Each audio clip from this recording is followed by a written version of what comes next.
Act खत्म करना और संविधान बदलना चाहती है, क्या कहना? प्रमोद तिवारी जी को अंतिम भाषण मोदी का सुनना चाहिए कि कौन बदलना, आरसी एसटी के विरोध में कौन था। अंतिम बताए पत्र देखें, 1950 का पत्र सभी राज्य सरकारों को पंडित जवाहरलाल नेहरू ने लिखा था कि हम आरक्षण के विरोध में और नौकरी में आरक्षण का, और मैं विरोधी हूं, और उसको एडिट करके इन लोगों ने चलाया है। आज के दिन में पहली बार है कांग्रेस जब सरकार आई तो कम से कम 110 से ज्यादा 111 संशोधन किया संविधान में। तो संविधान कौन बदल रहा है, कौन खत्म कर रहा है, ये जानो। हमारे समय में तो कौन संशोधन हुआ? धारा 370, हिंदू मुसलमान लड़ एक साथ रहे। कौन हुआ? अंग्रेजों के बनाए हुए कानून को बदला गया। ये संशोधन है, जनता के हित में हम संशोधन करते हैं, और कांग्रेस ने अपने लोगों के हितों में संशोधन किया था। ये दोनों में बहुत अंतर है। और काम, आखिर काम है तो आज के दिन में तो झूठ क्यों बोल रहे हैं? 1 लाख दे देंगे, 8,500 दे देंगे। इन्हीं लोगों ने जो काम किया था इतने साल, उसका नतीजा था कोरोना में। आपने देखा होगा उत्तर प्रदेश, बिहार, मध्य प्रदेश किस तरीके से वहां से पैदल चल के यात्रा हो रही थी। वो उनके परिणाम रहे इतने लंबे शाम के। अब हम लोग काम कर रहे हैं, और काम के आधार पर ही मोदी फिर से तीसरी बार प्रधानमंत्री बने। भाजपा विधायक रमेश मिश्रा ने अपनी एक वीडियो जारी करते हुए साफ कहा था अभी उत्तर प्रदेश में भाजपा की स्थिति ठीक नहीं है। अगर हालात ऐसे रहे 2027 में यूपी भाजपा सरकार नहीं बना पाएगी, केंद्र नेतृत्व चाहिए, इसका फैसला करे, क्या कहें?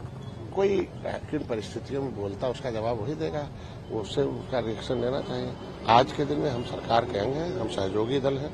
हम आज के दिन में किस तरह से घाटे में भी साथ रहे और फायदे में भी साथ रहे। ऐसा साथी नहीं है कि फायदे में साथ रहे और घाटे में साथ रहेगा।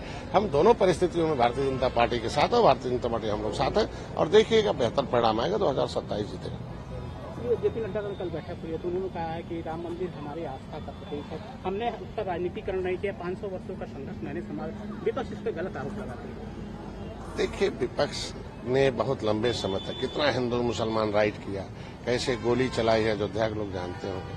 आज बिना खून खराबे बन रहा है तो शांति से सब पूजा करें, आराम से। ये हमारे लिए आस्था का केंद्र है। निषादों के लिए भगवान राम के साथ निषाद राज भी यहीं पढ़ते थे, यहीं से एक गुरुकुल में पढ़े थे, और मित्रता के हिसाब से दोनों मिले। आज इस अयोध्या की देन है और निषाद राज के किले की देन है कि निषादों को केवटा मल्लावा बिंदवा कहा जाता था, रेटे बोला जाता था, नीचे मछली मारने वाला बोला जाता था, इसको बिकाऊ पियाऊ कहा जाता था, कि छोटी जात का, नीच जात का है, उसे ऐसे उपेक्षित रखा जाता था।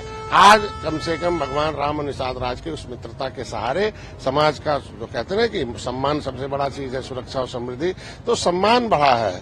किसी को कहते हैं history the mother of politics, movement is the father of politics. यह एक वैचारिक आंदोलन है कि हम कहाँ हैं। तो इतना बड़ा सम्मान निषादों को बोले, तो इसका मतलब अयोध्या के बारे में बोलने का मतलब, राम के बारे में बोलने का मतलब, आप निषाद राज के बारे में बोल रहे हो, इसका जवाब निषाद देंगे। इसीलिए निषाद वोट नहीं दिए, भूल में उन लोगों को दिया। कौन? जो आरक्षण की जातियां लाभ ले रही थी सामाजिक न्याय समिति की रिपोर्ट के आधार पर।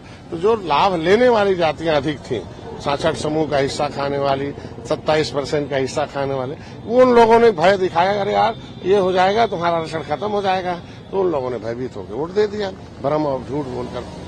तो ये आज के दिन में जान रहे हैं, निषाद तो तब भी आरक्षण से दूर थे, आज भी हैं। वो तो अपना संघर्ष कर रहे हैं, आज नहीं कल मिलेगा। मिलेगा कौन? ये तो आरक्षण के विरोधी हैं, फाइलें गायब कराते हैं, इनको गोली चलवाते हैं। ये लोग तो हमारे आंदोलन को कचलते हैं। आज हम लोग उस संघर्ष को धीरे धीरे प्रमाणिक दस्तावेज में बदले हैं, और इसलिए धर्म पर न कुछ बोले तो बेहतर है। एक्ट खत्म करना और संविधान बदलना चाहती है, क्या कहना? प्रमोद तिवारी जी को अंतिम भाषण मोदी का सुनना चाहिए कि कौन बदलना, आरसी एसटी के विरोध में कौन था। अंतिम बताए पत्र देखें, 1950 का पत्र सभी राज्य सरकारों को पंडित जवाहरलाल नेहरू ने लिखा था कि हम आरक्षण के विरोध में और नौकरी में आरक्षण का, और मैं विरोधी हूं, और उसको एडिट करके इन लोगों ने चलाया है। आज के दिन में पहली बार है कांग्रेस जब सरकार आई तो कम से कम 110 से ज्यादा 111 संशोधन किया संविधान में। तो संविधान कौन बदल रहा है, कौन खत्म कर रहा है, ये जानो। हमारे समय में तो कौन संशोधन हुआ? धारा 370, हिंदू मुसलमान लड़ एक साथ रहे। कौन हुआ? अंग्रेजों के बनाए हुए कानून को बदला गया। ये संशोधन है, जनता के हित में हम संशोधन करते हैं, और कांग्रेस ने अपने लोगों के हितों में संशोधन किया था। ये दोनों में बहुत अंतर है। और काम, आखिर काम है तो आज के दिन में तो झूठ क्यों बोल रहे हैं? 1 लाख दे देंगे, 8,500 दे देंगे। देंगे। इन्हीं लोगों ने जो काम किया था इतने साल, उसका नतीजा था कोरोना में। आपने देखा होगा उत्तर प्रदेश, बिहार, मध्य प्रदेश किस तरीके से वहां से पैदल चल के यात्रा हो रही थी। वो उनके परिणाम रहे इतने लंबे शाम के। अब हम लोग काम कर रहे हैं और काम के आधार पर ही मोदी फिर से तीसरी बार प्रधानमंत्री बने। एक भाजपा विधायक रमेश मिश्रा ने अपनी एक वीडियो जारी करते हुए साफ कहा था अभी उत्तर प्रदेश में भाजपा की स्थिति ठीक नहीं है। अगर हालात ऐसे रहे 2027 में यूपी भाजपा सरकार नहीं बना पाएगी, केंद्र नेतृत्व चाहिए, इसका फैसला करे। क्या कहें? कोई किन परिस्थितियों में बोलता उसका जवाब वही देगा, उससे उसका रिएक्शन लेना चाहिए। आज के दिन में हम सरकार के अंग हैं, हम सहयोगी दल हैं। हम आज के दिन में किस तरह से घाटे में भी साथ रहे और फायदे में भी साथ रहे। ऐसा साथी नहीं है कि फायदे में साथ रहे और घाटे में साथ रहेगा। हम दोनों परिस्थितियों में भारतीय जनता पार्टी के साथ है। भारतीय जनता पार्टी हम लोग साथ है और देखिएगा बेहतर परिणाम आएगा। 2027 जीतेगा। जेपी नड्डा का कल बैठक हुई है तो उन्होंने कहा है कि राम मंदिर हमारी आस्था का प्रतीक है। हमने उसका राजनीतिकरण नहीं किया। 500 वर्षों का संघर्ष मैंने समाज विपक्ष इस पर गलत आरोप लगाते हैं। देखिए, विपक्ष ने बहुत लंबे समय तक कितना हिंदू मुसलमान राइट किया, कैसे गोली चलाई है अयोध्या के लोग जानते होंगे। आज बिना खून खराबे बन रहा है तो शांति से सब पूजा करें आराम से। ये हमारे लिए आस्था का केंद्र है। निषादों के लिए भगवान राम के साथ निषाद राज भी यहीं पढ़ते थे, यहीं से एक गुरुकुल में पढ़े थे और मित्रता के हिसाब से दोनों मिले। आज इस अयोध्या की देन है और निषाद राज के किले की देन है कि निषादों को केवटा मल्लावा बिंदवा कहा जाता था, रेटे बोला जाता था, नीचे मछली मारने वाला बोला जाता था, इसको बिकाऊ पियाऊ कहा जाता था कि छोटी जात का, नीच जात का है, उसे ऐसे उपेक्षित रखा जाता था। आज कम से कम भगवान राम और निषाद राज के उस मित्रता के सहारे समाज का जो कहते हैं कि सम्मान सबसे बड़ा चीज है, सुरक्षा और समृद्धि, तो सम्मान बढ़ा है।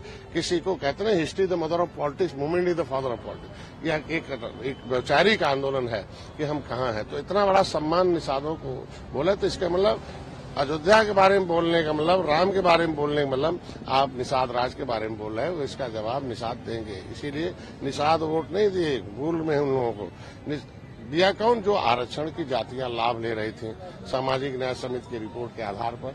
तो जो लाभ लेने वाली जातियां अधिक थी, 66 समूह का हिस्सा खाने वाली, 27% का हिस्सा खाने वाले, उन लोगों ने भय दिखाया, अरे यार ये हो जाएगा तुम्हारा आरक्षण खत्म हो जाएगा। तो उन लोगों ने भयभीत होकर वोट दे दिया, भ्रम और झूठ बोलकर।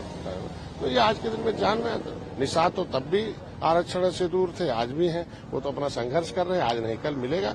मिलेगा कौन? ये तो आरक्षण के विरोधी हैं, फाइलें गायब कराते हैं, इनको गोली चलवाते हैं। ये लोग तो हमारे आंदोलन को कुचलते हैं। आज हम लोग उस संघर्ष को धीरे धीरे प्रमाणिक दस्तावेज में बदले हैं और इसलिए धर्म पर न कुछ बोले तो बेहतर है।